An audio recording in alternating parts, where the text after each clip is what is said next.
Hello दोस्तों, कैसे आप सब लोग। आशा करती हूँ आप सब लोग ठीक होंगे। मैं वंदना वर्मा आप सभी का स्वागत करती हूँ। आज का जो हमारा टॉपिक है वो सीटेट ईवीएस का है।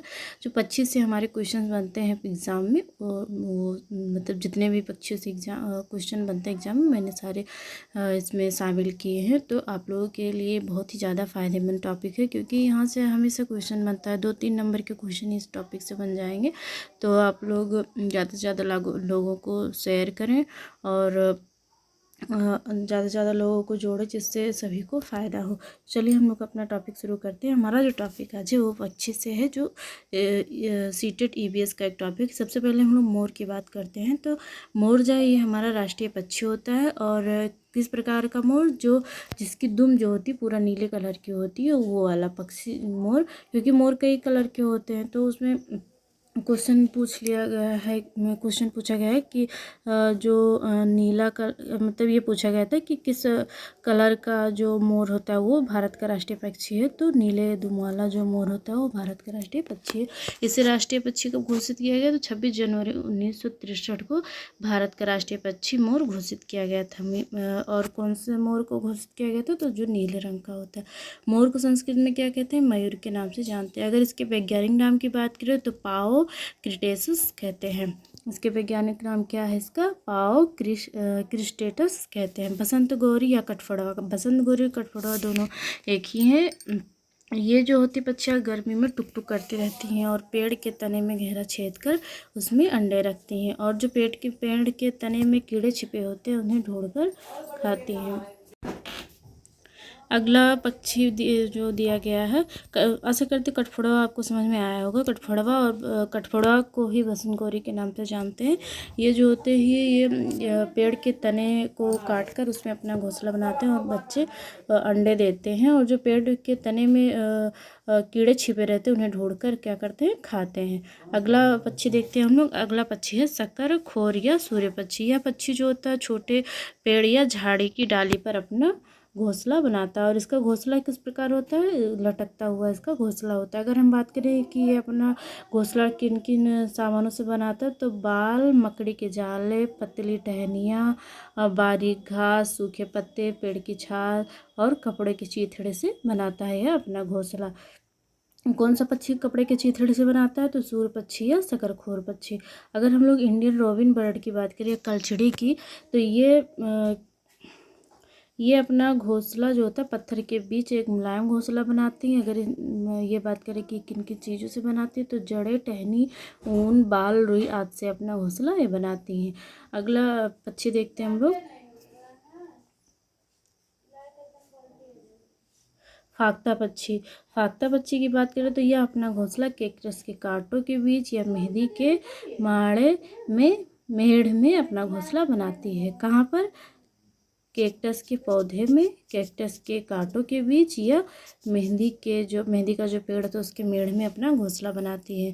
अब हम गौरैया की बात करते हैं। तो जो गौरैया पक्षी होती है ये आमतौर पर घर के आसपास घोंसला बनाती है, जैसे अलमीरा में, खंडहर में, खिड़की के ऊपर, इन सब जगहों पर अपना घोंसला बनाती है। कबूतर की बात करें तो ये भी घर के आसपास अपना घोंसला बनाता है। जैसे पुराना घर कोई पड़ा हो, खंडहर हो, अलमीरा हो या कोई खिड़की वगैरह हो, तो वहीं पर अपना घोंसला बनाते हैं।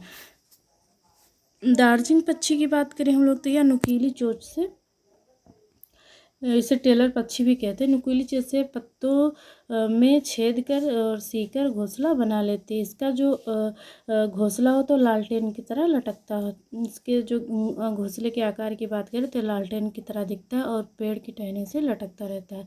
बीबर पक्षी की बात करें तो बीबर पक्षी जो होता है, बीबर पक्षी में नर पक्षी जो होता है वो घोंसला बनाता है। और चिड़िया जो होती है उसमें सेलेक्ट करती है कि जिस पक्षी का मतलब जिस नर बीबर का घोंसला सबसे सुंदर होगा, पक्षी उसी के घोंसले में रहती है और अंडे देती है। ठीक, जैसे वर चुनना होता नहीं है कि जो सबसे सुंदर और योग्य राजकुमार होगा उसी को मतलब उसी से राजकुमारी की शादी हुई, उसी तरह कई नर पक्षी होते हैं बीवर जो घोंसला बनाते हैं। और जिस नर बीवर की जो घोंसला होता है सबसे सुंदर बना होता है, मादा पक्षी उसी के घोंसले में अंडा देती है। ठीक,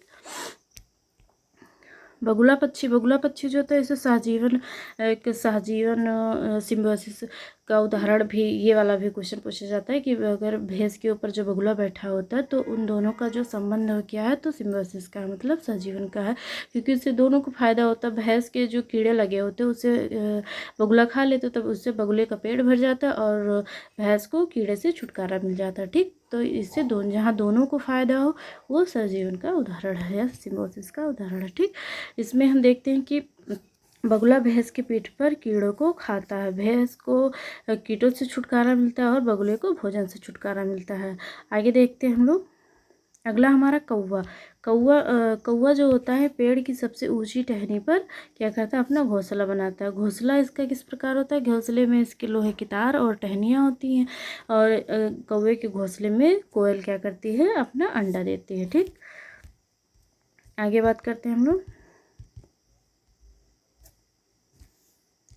उल्लू।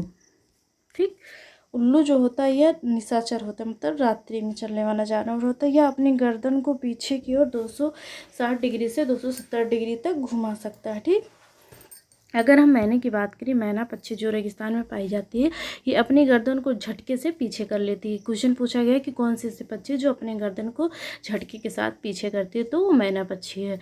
ठीक, अगर पक्षियों के बारे में इम्पॉर्टेंट देखें कि कौन कौन से बिंदु महत्वपूर्ण हैं, तो इसके सबसे पहले पंख की बात करते हैं हम लोग। इसमें मैंने पॉइंट नहीं डाला है, चलिए कोई बात नहीं, बता दे रहे हम। इसके जो पंख होता है वो इन्हें ठंडे से बचाता है और उनके उड़ने में भी मदद करता है। और इनके जो पक्षी जो होते हैं, इनके हृदय में 4 चेम्बर होते हैं। अगर पूछा जाए कि ना उड़ने वाले पक्षी कौन कौन से, तो कीवी, शुतुरमुर्ग, पैंगुइन, ये ना उड़ने वाले पक्षी हैं। अगर ये पूछा जाए कि जो पक्षी होते हैं घोंसला क्यों बनाते हैं, तो अंडे देने के लिए घोंसला बनाते हैं।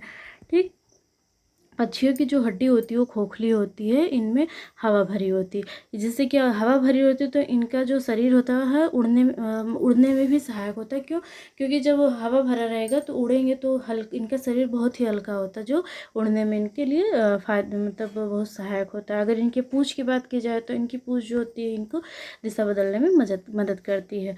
पक्षी एक ही समय में 2 आँखों से 2 अलग अलग चीज़ों पर नज़र डाल सकता है। क्यों डाल सकता है, क्योंकि इनकी जो आँखें होती हैं वो किनारे पर होती हैं।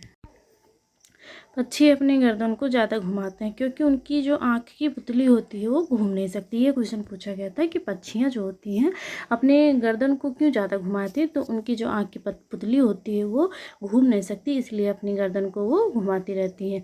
ये भी क्वेश्चन पूछा गया कि चीलबाज, मतलब ये पूछा गया है कि कौन सा ऐसा पक्षियों का समूह है जो हमसे 4 गुना ज़्यादा देखते हैं, तो चील, बाज, गिद्ध जो है ये हमेशा 4 गुना हमसे ज़्यादा देखते हैं। रात में जागने वाले जानवर जो हैं ये भी पूछा गया है।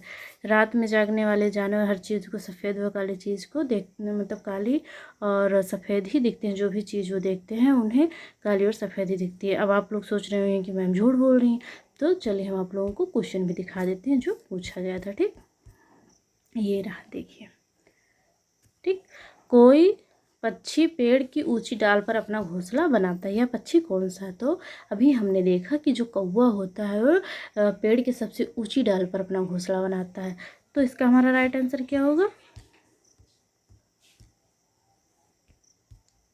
अगर इसके हम राइट आंसर की बात करें तो ऑप्शन नंबर सी होगा। क्यों होगा? क्योंकि कौवा जो होता है पेड़ की सबसे ऊंची डाल पर घोंसला बनाता है। कौवे के घोंसले में कोयल अपना अंडा देती है। अगर इसके घोंसले की बात करें किन चीज़ों से बना होता, तो लोहे की तार और टहनियों से बना होता है। ठीक, अगला क्वेश्चन देखते हैं हम लोग।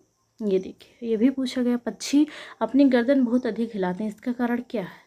इसका कारण यह है कि पक्षियों की जो पुतलियाँ होती हैं वो घूम नहीं सकती हैं, इसीलिए अपने गर्दन ही हिलाते रहते हैं। ठीक, अगला क्वेश्चन है कि रात में जागने वाले जानवर हर चीज़ को किन कलर में देखते हैं? तो केवल लाल रंग में देख सकते हैं, हरे रंग में देख सकते हैं, केवल काली और सफ़ेद ही देख सकते हैं। तो इसका जो हमारा राइट आंसर होगा ऑप्शन नंबर सी होगा। हमारे जो क्वेश्चन होते हैं इसी प्रकार बनते हैं, इसीलिए मैंने प्रीवियस ईयर में जो क्वेश्चन पूछा गया है उसे मैंने उठा लिया क्योंकि आप लोगों को दिखा दूँ। तो मैंने जो पहले प्रीवियस ईयर में हमारे क्वेश्चन पूछे जा चुके हैं 25 से, वो हमने इसमें शामिल किया क्योंकि आप लोगों को मैं दिखाना चाहती थी किस प्रकार क्वेश्चन पूछे जाते हैं। आशा करती हूँ आप लोगों को ये जो फास्ट रिवीजन है अच्छा लगा होगा, समझ में भी आया होगा। अगर अच्छा लगा हो तो कमेंट करके ज़रूर बताएं। और ज़्यादा से ज़्यादा लोगों में शेयर कर दें जिससे और सारे लोग जुड़ जाएं। ठीक, तो चलिए हमारी क्लास यहीं समाप्त होती है। धन्यवाद, बाय बाय, टाटा।